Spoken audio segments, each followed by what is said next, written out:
can't thank you enough, brother. I know you're, crazy busy. So to make the time for this, man, I really appreciate that. Of course, my man. So where are you? Are you in Boston? Is that the home base? So I'm in South Florida. I was in Vegas for about 4 years when I first joined the company in like 2011. Moved down here in 2015, largely because my mom's down here. But actually, at the time, we asked the UFC if we could go to New York, Connecticut, or Massachusetts, and Florida was the fourth choice. And none of the others were approved for me as a full-time employee at the time. So we're down here, even though we're New Englanders and Northeasterners, but we like the sun, so we're doing okay. Yeah, probably not bad at all, man. But yeah, we'll get this started. This super casual. I want to really just get to know you better and learn from you. This whole podcast is really about connecting people with amazing people. And in all of my interactions with you and watching you, I can just tell that you're the real deal, and Thank you, buddy. I've admired you from afar and had the opportunity to be around you a little bit more through the UFC. So nothing but respect for what you do. And yeah, like I said before, man, you're a busy guy. So for you to take the time to connect with me and make time for this is huge. So that speaks to who you are as a human. Well, thank you, buddy. I appreciate that. And obviously, it's mutual admiration society. I've admired your work and now you're a goddamn mixed martial arts world champion. So I'm excited to talk to you. Yeah, man. Well, to be a part of that is so special to me. In my career, I've had the opportunity of working with a lot of elite athletes in different sports, and the connection to sugar is something that really means a lot to me and is a highlight of my career. So why don't we just like dive into that and your experience with MMA and kind of walk me through how you got into the sport. I mean, I know a little bit of your background. You've been with ESPN. I'm pretty sure you were with ESPN before doing UFC and MMA. Is that correct?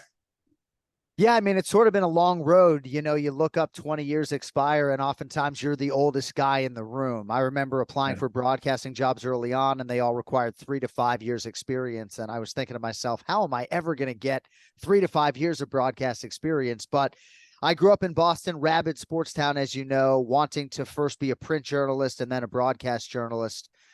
When I got to ESPN, the American football opportunities were kind of few and far between. And I sort of figured out that I wanted to do play by play. And thankfully, I figured that out at a reasonably young age, I guess.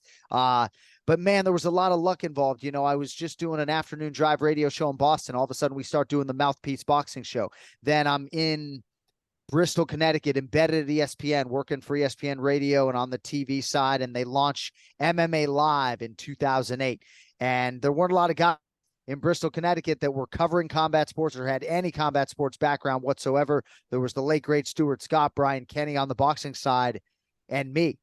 So I hosted MMA Live, and then you fast forward a couple years, and the UFC was doubling its schedule from 20 live events to 40. A lot of it for me was right place, right time. I had a fan in Lorenzo Fertitta, and essentially the night John Jones beat Shogun Rua, I was offered a full-time job backstage while in a work capacity for ESPN covering a UFC pay-per-view. And here we are, 12 years later. Yeah, that's awesome, man. What is it that you find remarkable or different about the sport? Being around the athletes and getting to know the athletes. What is it that stands out to you? I mean, I'm assuming there's a lot, but like, what speak to that? Yeah, I'll try to do so as efficiently as possible. Certainly our sport is very unique as far as the different personalities, the different roads to get to the UFC. I think in a broad sense, a lot of our fighters are hardened and they are able to channel that in the right way when Yeah. they become professional athletes. But I would also say, with the utmost respect, it is an easier path in some respects in mixed martial arts to get from amateur athlete to professional athlete than it is in some other sports in which maybe you got to be 6'6" to even get your foot in the door to begin with. But just overall, and if anybody can speak to this, I'm sure it is you, but what is physically, mentally, emotionally, physiologically required of these athletes. And really, I guess I would say any athlete in a one-on-one competition setting. I mean, I'm not necessarily talking about tennis players as much as I am amateur wrestlers, but I really admire that. And at least looking at it through my lens, I wonder what it would be like for me to go back to calling, not that I did basketball, but a college basketball game, right? In terms of the stakes of a regular season college basketball game, right? Versus even a fight on Dana White's Contender Series, but a singular UFC fight, and the importance of that fight is so huge that oftentimes I can't help myself. Even first prelim of the night, I'm losing my voice and just going sick. So I guess the sport is special in that every singular fight is just of the utmost importance. And obviously we're charged with providing the soundtrack for those moments. Yeah. No, I think you nailed it. You nailed it, man. And you provide an amazing soundtrack. You get the voice. You kill that, man. You're so elite at that.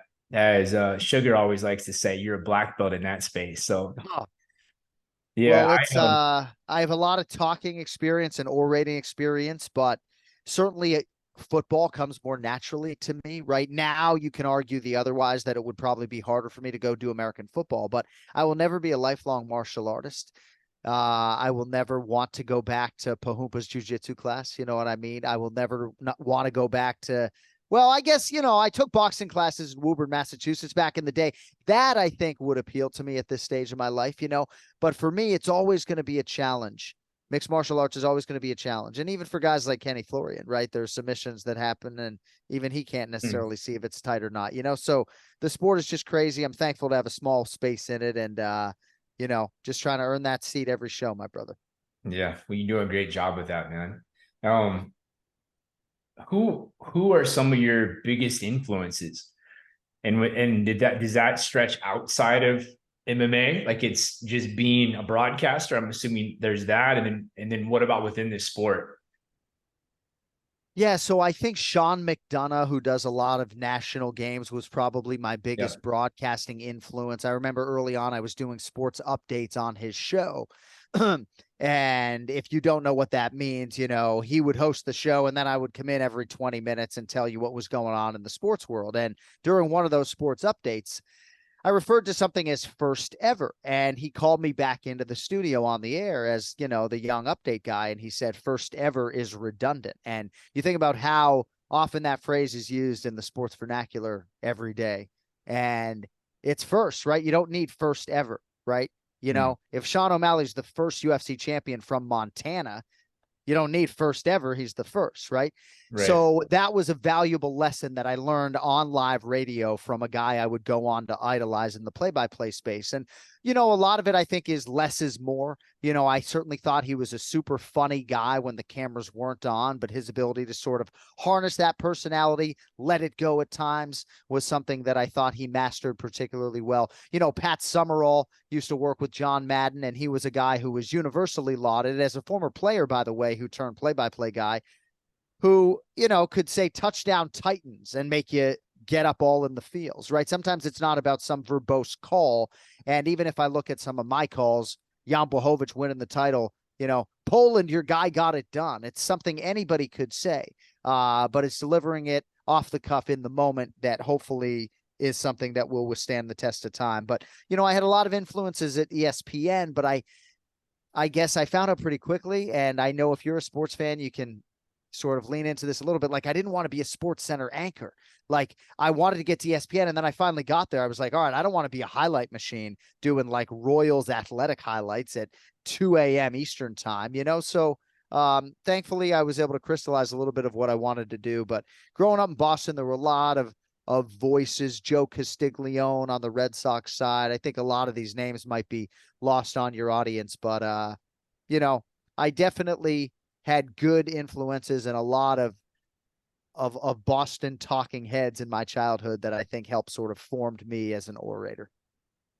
In your craft, are you practicing how you speak? I'm assuming you are. And has that changed as your career has progressed? Like if I went back in 15 years ago, 20 years ago, and I listened to you, would you sound different? So I have an identical twin brother, and that sort of Yeah. probably helps me answer this question more accurately than I otherwise would be able to. I think my voice is a little bit damaged at this point from some of the video games in particular, and a lot of just the volume of UFC calls. So Mm, I think my voice is probably a little bit deeper than my twin brother's at this point in time. But something that I have really only gotten a handle on recently is figuring out how to pause instead of using a verbal crutch like yeah. or So I'm constantly critical of myself, listening back to my podcast, even however painful that may be, and trying to psychoanalyze at times my work. And, I wasn't particularly thrilled with my pay-per-view open at UFC 295. I think I over memorized the shit out of it. And when it came time to deliver it, I didn't deliver it. But it is what it is. It's not something the average fan would notice. The podcast is certainly something that helps me in terms of practicing and talking. But even 20 years in, man, I'm trying to figure out how to pause and not say fuck on my podcast every other word, because my foremost verbal crutch, what I have found, is the F word. Really? That's your Boston coming out, right? Well, and I also think I'm buttoned up, obviously, in my day job, right? I mean, you know me obviously on a personal level, and you can probably see my personality come out more on the air than the average viewer could.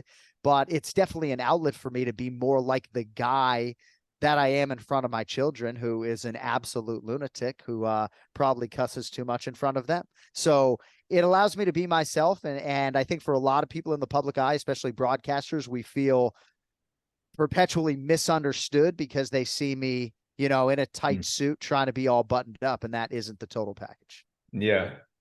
Well, again, from the outside as a fan looking in, I feel like you do a great job with that. I feel like your persona on the air is a really cool balance of a buttoned up and non-buttoned up, So I think you do a great job with that.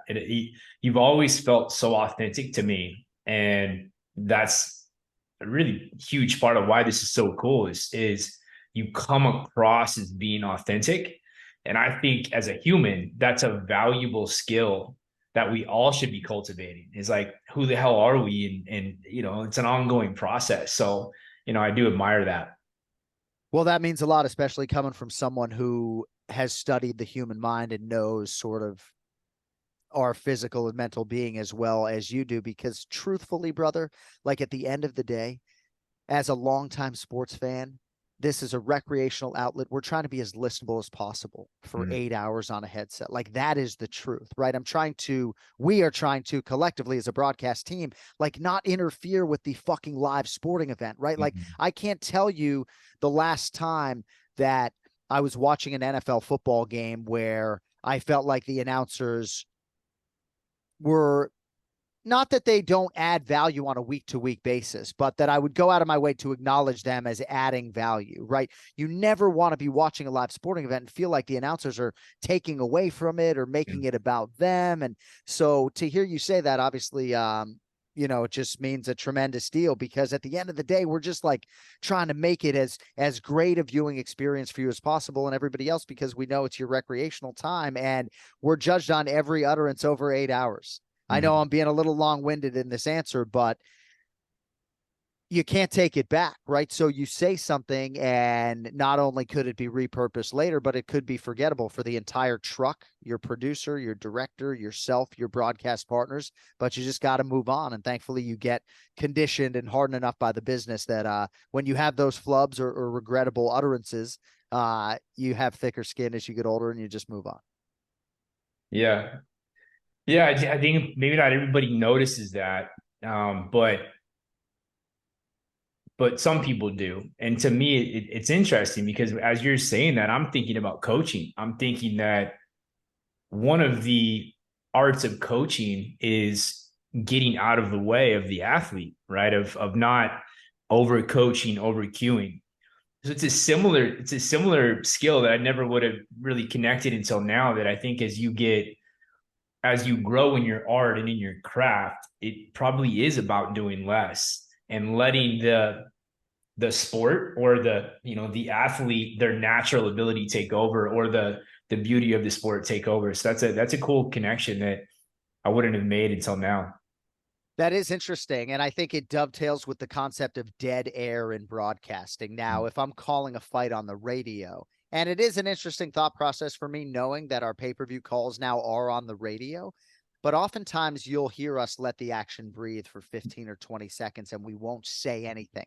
And immediately we'll get acknowledged by the truck, our producers. Like, that was nice. You guys shut the fuck up for 20 seconds and let the action in and let the natural sounds in, right? So that is a concerted effort of ours to just allow the broadcast to breathe a little bit. But yeah, I mean, in terms of over coaching or over broadcasting, I think there are absolutely a lot of different parallels to be made. And for me, just trying to let my analyst shine, and also a thought is leaving room in my register as the fights get bigger as the night goes on. Like, that was one of the first things the UFC said to me when I got hired, is the fights get bigger as the night goes on. So don't, blow out your voice or blow out your register. But as the process has evolved, and you can certainly appreciate that, the singular magnitude of one UFC fight is such for me that I have only one.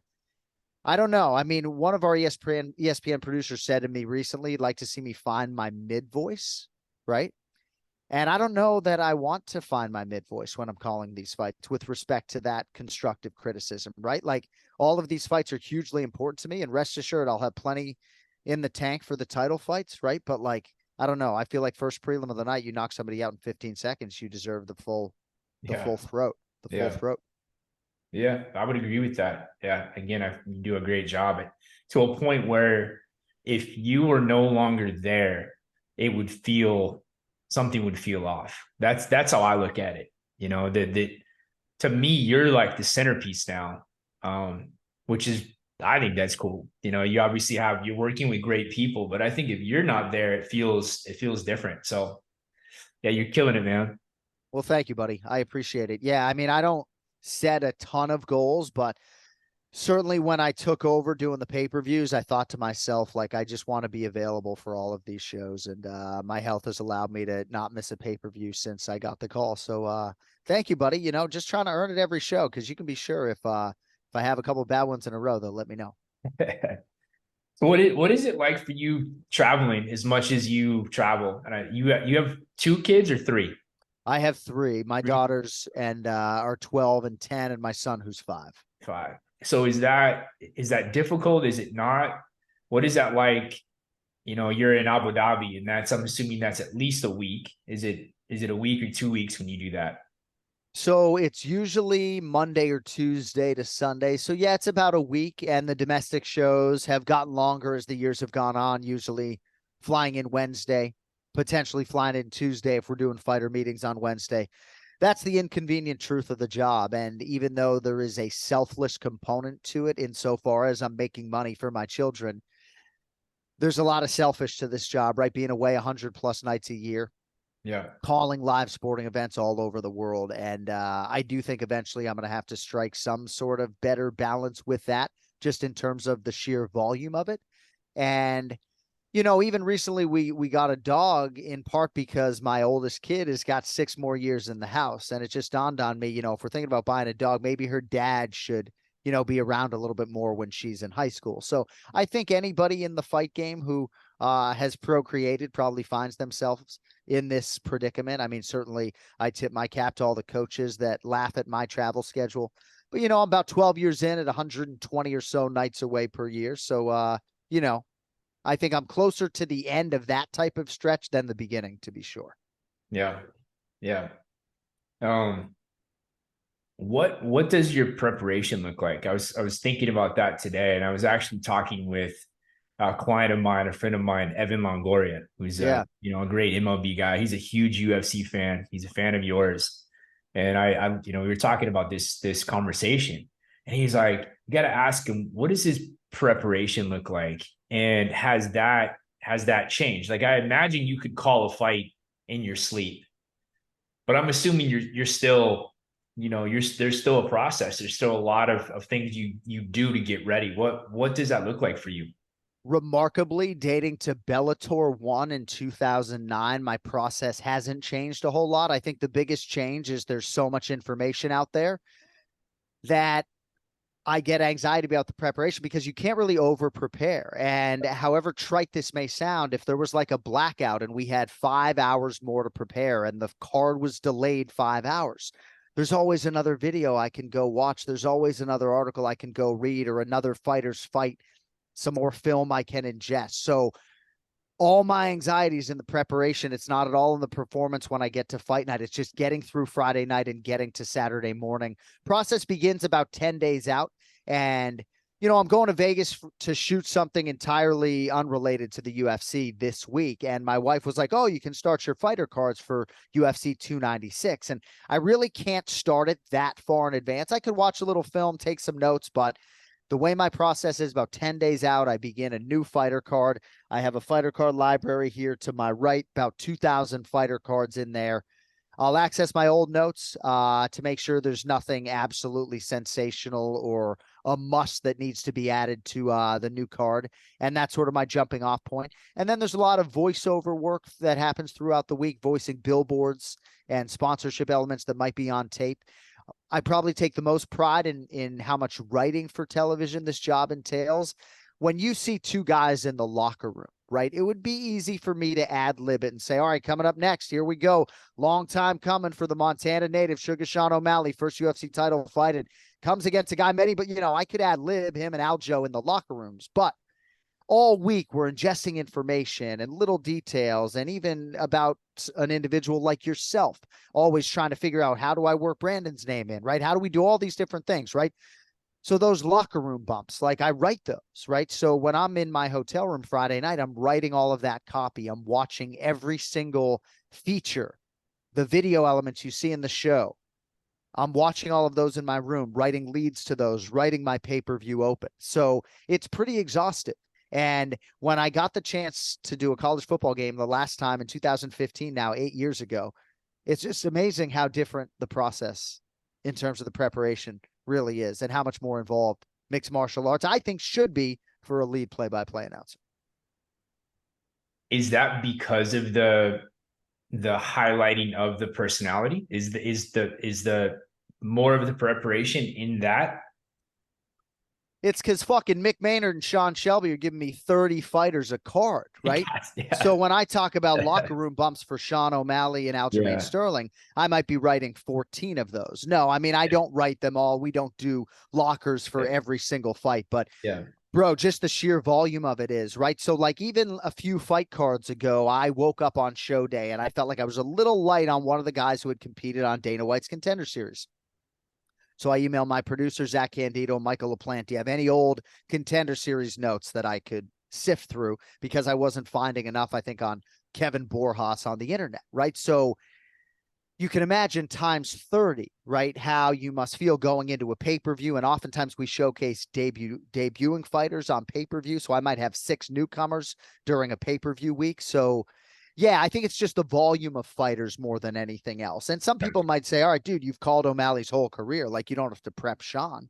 And it's like, well, I don't have like a steel trap memory like Kenny Florian and Joe Rogan. So I do have to go back and watch film and go through my notes and everything else. So we all have our process, but remarkably mine is pretty similar to the one that I employed in 09, and largely all of it rooted in handwriting, which helps me commit it to memory. And we go from there. Yeah. Who are some of the coolest, or the characters that stand out to you the most in the sport? You've been around so many of these guys and girls that are just amazing. Like, are there 5 athletes that really stand out? Not from a skill perspective, but like as a character, as a personality. So Valentina Shevchenko, I guess I would start there. The way she would come into a championship fighter meeting and manage her energy and give us next to nothing. Now, once she lost to Alexa Grasso, we actually finally were able to extract something from Valentina Shevchenko, but she certainly comes to mind, just how stoic she is and continues to be. Jose Aldo Jr., gosh, I still get starstruck by the guy. Thankfully he didn't always come to our fighter meetings, so I could avoid that. Certainly I could group guys like Sean O'Malley and Ian Machado Gary, and people could scoff at that, especially given some of the news about Ian Gary. But the self-belief for those two individuals, and others really comes to mind. I mean, Sean is a really unique individual, and it's very rare that you can resonate with so many people by staying 100% true to who you are. You can stay 85% true to who you are, and then maybe, and fake is a very bad adjective, right? But maybe you have to step out of yourself a little bit. Very rare to be able to be Sean and to be able to sort of speak from the cuff and use his intelligence in the right ways to resonate with myriad groups of people. But Ian Gary, man, it's probably a good time to inject his name into the conversation because I'm really blown away, by just the appetite for knowledge and Yeah. wanting to just be a great mixed martial artist. And obviously, it's all cloaked in all the news that's happening to him. I mean, there's so many different ways we could go. I mean, I feel like I talk about the fighter meetings a lot. Like when Jan Blachowicz fought Dominic Reyes for the world title, like you kind of felt like after those fighter meetings, we knew who was going to win that fight. I'm not even talking about Dominic Reyes. I'm talking about the place that Jan Blachowicz was in, Hmm. maybe relative to other fighter meetings. I mean, certainly we felt like Jan going into the Rockhold fight had a pretty good chance, but some of these men and women just come in, and you can speak to this, but just so locked in and so peaked that you get a real good feeling on Thursday. Tommy Aspinall was the same way a few weeks ago. But dude, it's such a privilege for me, man, to be able to sort of rub shoulders with these athletes and help to whatever degree I can, providing sort of some context to their amazing careers, man. It's like singling out five just feels like a hard thing to do. Yeah. Yeah, man, it brings me back in the direction of just I'll speak to Sean because I'm around him, is just his authentic belief in himself and his presence, his ability to be present. To me, I've never met anyone with that ability. And it's cool because I've always believed that is what separates athletes. Is this relationship to fear. Like we all are going to feel fear, but it's how we interact with it. And to see it play out the way it has been such a highlight of my career. I think that's one of the things that makes Sugar so great. So Yeah. obviously he trains hard. He's put in the thousands of hours of work. He's constantly pursuing growth, but he is himself. He believes in himself. He authentically does. And he's so good at managing stress. It's so cool to see it. And that's what I do think a lot of these athletes have. They do it differently, but you can see it. You see it in some way with the athletes that are at the top. Yeah, and obviously you deserve a lot of credit for being able to help him channel that, I would believe, however humbly.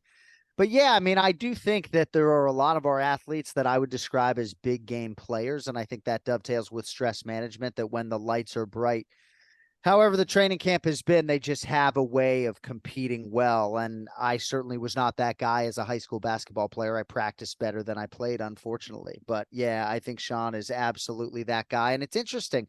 I saw a clip today from former Red Sox closer Jonathan Papelbon, and he talked about his pregame routine of coffee, some other things, and then he said that he would take a couple of shots of Jaeger. And it surprised me as a longtime Red Sox fan to hear that he needed alcohol to deal with that fear of failure. And that's exactly what he sort of said, was just that in those moments, right, he needed that numbing agent, Mm. right, to remove sort of the consequence of walking out and blowing a save for the Red Sox at Fenway Park against the New York Yankees, right? And then, of course, he deflected all the athletes in the 1980s that were and 70s doing all sorts of mind altering drugs, right? But no, we are in an era, and you're at the forefront of it, of course, of I think mental strength and mental health. And gosh, I mean, I've read a lot about breathing, of course, and how poorly I use my diaphragm as somebody who talks for a living. And you know, I'm sure I could use someone like you to optimize myself on the everyday as well.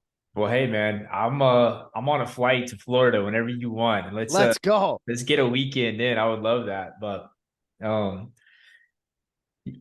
what is again, I'm assuming this is going to be, there's so many, but what calls have you made that stand out? Like, do you have a top call in the booth? Do you have a memory that stands out above the others? So it feels pretty self-serving to answer that question, right?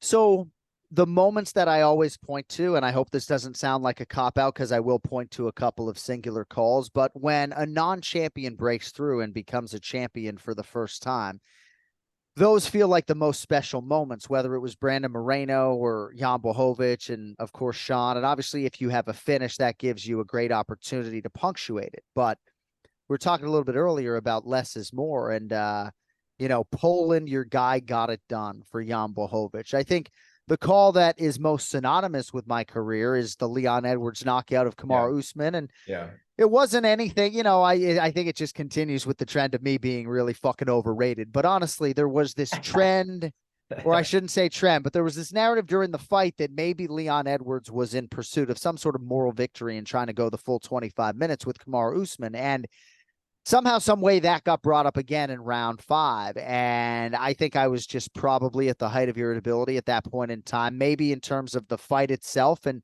just feeling like we were going to get more from Leon, but also feeling like that was just an exhausted take at that point in time. And like Leon Edwards may be a lot of things. And maybe there were things, the altitude, his training camp, whatever, but he's not in here trying to like go the distance with Kamaru. So in that moment, I said, yeah, but that's just not the cloth from which he is cut. And then he lands the head kick and the rest is history. And certainly probably the most singular special moment of my career was seeing Leon 3 months after that had happened and getting that embrace and him saying, he's not cut from that cloth or something, there's nothing like it. Yeah. When Tom Aspinall just won the world title, it was the first time a champion messaged me directly and, thanked me for sort of the call and just the way I had highlighted him all week. I mean, that's as special as any call. But there have been a lot of special moments, certainly Gamebred with the 6-second knockout. I guess the call that I don't even know who she beat, but at one point, and I think it speaks to just not having a canned line, right? Not having something I'm going to say every time that a knockout happens, right? With respect to my predecessor, right? But Valentina Shevchenko beats another flyweight contender. And I said at the top of my fucking lungs, like, is there anyone who has anything for her at 125 pounds? And the promotion repurposed that line a lot. Like, is there anyone who has anything? Like at that point in time, like, is there anyone who has anything for her at 125 pounds? And so to be able to, in the moment, have the confidence to know or to think that that's what the fuck I should say and to deliver that at the top of my lungs, that was the right call. But you got to have experience and conviction and everything else to ask that question rhetorically aloud in that moment as a championship call. And that's just coming out. That's coming through you. Is that something that are you right. even thinking about that before you say it? Yeah. Only one time in 12 years. And I didn't call the title fights for the first few years that I worked for the company, but Demetrius Johnson was chasing something and he just had me thinking I needed to somehow work the word immortality into the call. And I don't even know if I ever did it, but it's the last time I will think about what I'm going to say. But I would also say to you, like, there was a time early in my career where I referred to a fighter from Tijuana as from Tijuana, right? And I found out from a Mexican fan, like, bro, it's Tijuana, not Tijuana, right? So that by the time we had a fighter from Tijuana, Brandon Moreno, come through and win a world title, I was able to, punctuate the call and pronounce Tijuana correctly. So, I've had a lot of repetitions. I've had a lot of mistakes that have, allowed me to learn and get ready so that when the moments have gotten big, to whatever degree I've been ready for them. So. Yeah, they go back to these parallels in industries from, in my opinion, there is this intelligence that resides beyond thought. Like there's that's our, our being, that's our soul. And when we practice something and we put in all that time and we can surrender to that to me is where greatness is. And it's so cool to hear you at the top of your game as a broadcaster, as a, play-by-play guy, that it's the same thing. Like that to me is, again, fascinating, that what I see in Sean is this ability to put in the work and then just surrender to the moment, right? Because surrender to me is surrender can exist in the same breath as attack. They exist together.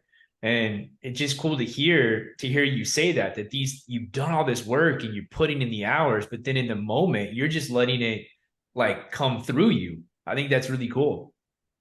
Well, thanks, man. And yeah, I mean, you can't worry about being canceled or what could happen. I mean, certainly there have been things that I've said that have gotten me in hot water, either with the fan base or with the promotion or with the fighter. I mean, very rarely does a show go by where someone is not upset with something that has been uttered over 8 hours. But that's why we do the work, right? To try to minimize those mistakes. And I remember too, and I'm an emotional guy, like when we went to 15 fights during COVID, I remember in a forgettable animated moment with my boss being like, something's going to fall through the cracks, man. Give me fucking 30 fighters in back-to-back weeks. I had 28 last week, right?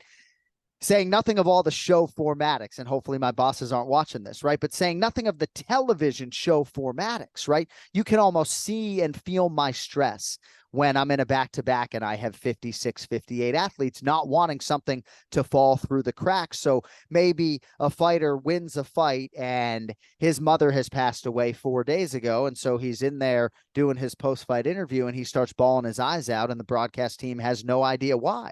That Mhm. falls on me, right? I'm Yeah. the last line of defense. So yeah, man, the preparation's a beast, and that's why I take it so seriously. But Brian Stan, my former broadcast partner who left me at the altar, he always said, like, dude, it's an open book test. Like, you might as well show up with some notes and as many as you have. Use 20%, but you might as well show up with as many as you can possibly have. Yeah. Yeah.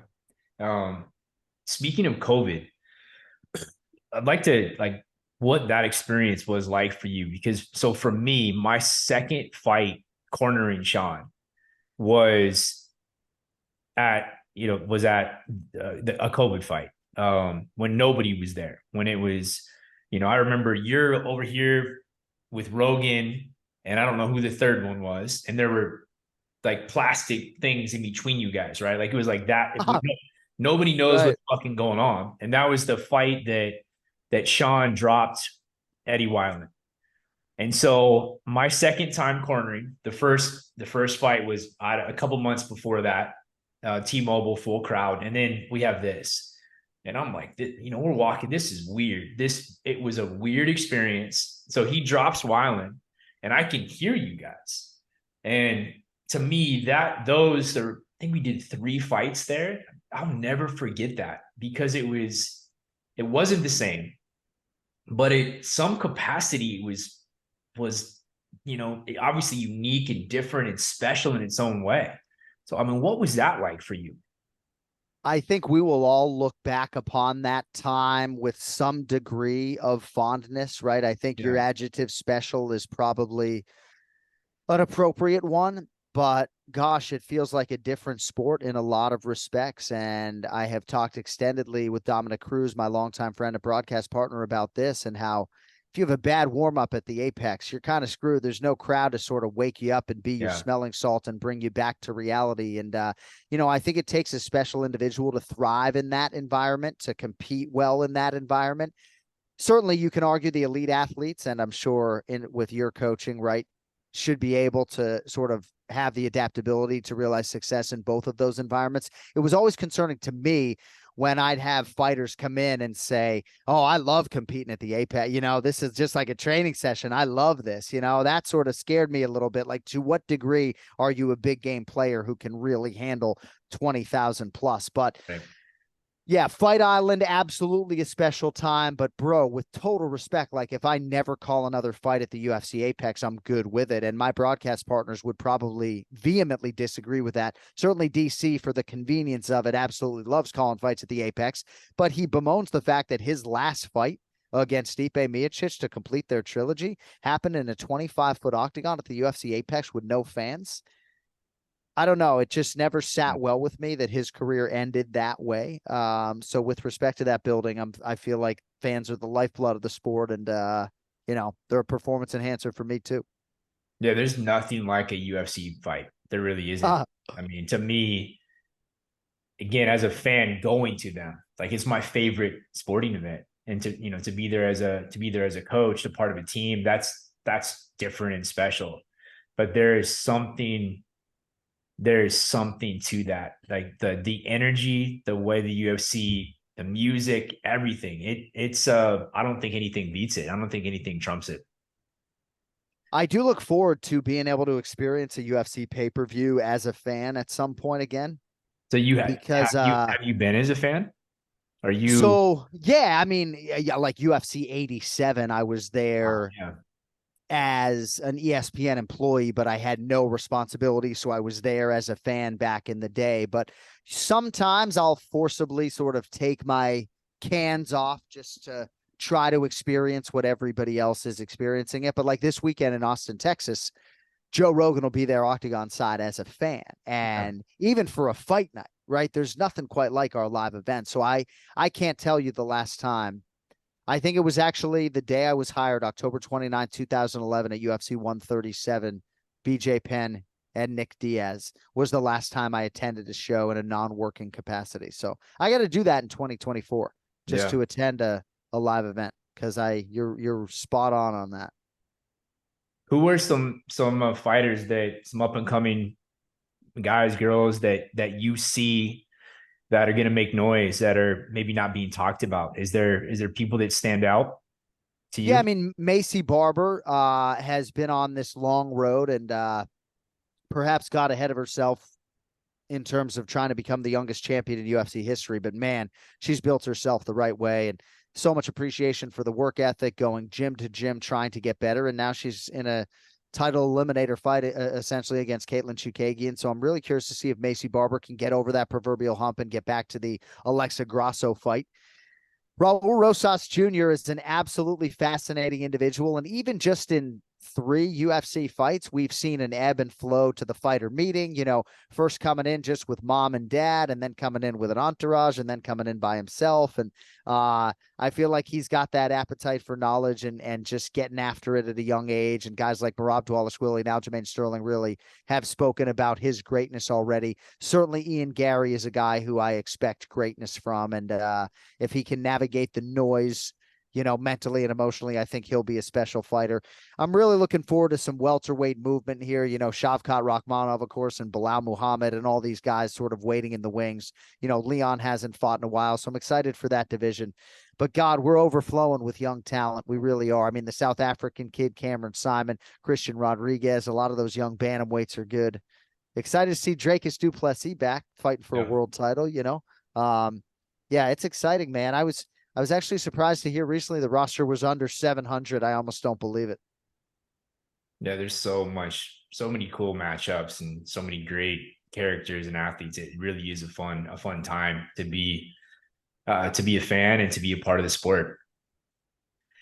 So I want to get we'll move in the direction of outside of you and your career, but like what are things that you're into, outside of broadcasting? What are things that you enjoy? What are passions that you have? And So I've been betting on sports essentially every day since like 1996. So a lot of my recreational time is spent researching and handicapping, especially during the football season.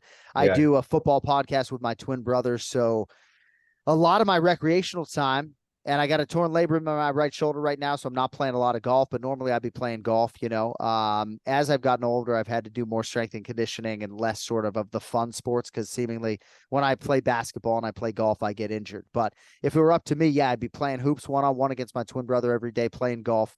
It's been a lot of childcare, obviously, for me over the last 12 years. People get upset when parents call it childcare. It's fucking childcare. So no, I've been doing a lot of that, but 3 soccer games on Saturday, gymnastics on Sunday morning. So that absolutely keeps me busy. But yeah, I'm pretty low maintenance, man. I like to gamble. I like to go out to dinner. I like to go out to fancy restaurants. But I do look forward to having a little bit more time at home. I mean, the internationals are the real killer, right? And it's tough because, dude, there's nothing like calling fights in Perth, Western Australia. But like at some point, 15, 16 years in, you sit down with your wife and say, babe, I'm not going to Perth anymore. I promise, when you yeah. live in South Florida. So, um, you know, but hopefully I'll be able to get to be like a 10 handicap and play a bunch of golf at some point before I perish. There you go. Well, you have to come out and play Scottsdale. Come out to my hood and we'll take care of you out here. Oh, that's where. So when we lived in Vegas, I tried to convince my wife for about 6 months to move to Scottsdale. And I don't even want to tell you like why she never considered Arizona, but certainly for me as an East Coast guy, I spent so much of my life trying to get to the West Coast. Yeah. And so I finally got there. I moved to Vegas and it was mission accomplished. And then we moved back east, but I never wanted to move back east. If my wife wanted to move west, we would move back tomorrow to Colorado or Arizona. I probably wouldn't go back to Vegas, but yeah, she was afraid of scorpions, and most Arizonans don't even see them all that regularly. So. You can get chickens. Chickens will eat them, or cats. You have a cat and then you're good. Yeah, I'll buy a cat. But yeah, so Scottsdale's where it's at, man. I probably, if I could live anywhere, it would probably be out there with you. So hopefully at some point we get back out there. Yeah. Well, heck yeah, brother. I don't want to take up too much more of your time. I know you're, again, busy guy. For you to take the time to do this with me just is a testament to your character and who you are as a human. And I really mean it, man. You're elite at what you do. I'm a fan. Watching you, I'm a fan when I'm there. You've been nothing but kind and friendly to me. So I appreciate that, man. You're the real deal. You're a real one. So yeah, much love. Much love to you, brother. You're all those things as well, man. You're as elite as it gets. And hopefully we can do the crossover, have you on the Anik and Florian podcast. I know there's so much to learn from you and so much of your brain that I got to pick at in terms of like the breathing and just the overall human optimization. But just rest assured that, everything you're doing is not going unnoticed. And obviously, congratulations on producing a world champion. I'm excited to see what you guys can do. It's interesting too for you because I feel like one of the biggest challenges for Sean is just going to be the durability. Obviously we were told going into that last fight that if the fight went to the ground, his body wasn't necessarily, equipped to handle that, so genetically working with what he has been given, to try to turn this into a durable champion. But I'm just so happy for you guys, man. Like just such a special moment. And I think a good matchup for title defense #1 as well. Yeah, we're excited. I think it's a great matchup for Shug. And yeah, again, excited to get to work. We're already working and I know he's gonna do his best and he's gonna just keep getting better. So he's so committed to being the best that it's exciting. It's really exciting to be a part of. So he's handling everything like a champion and he's, growing and getting better. So yeah, I'm excited. Amazing, man. Well, thank you for having me on. Tell Longoria I'll get him my flight details so he can pay for my flight to Scottsdale and we'll go from there. Yeah. I mean, he'll get you out for golf. We'll work on breathing. Like, we'll make it a whole. You come out, bring the family. We'll hit a water park. You'll be good. Dude, the breathing shit, we got to get deep. But thank you, brother. You're the best. Jon, you're the man. Okay.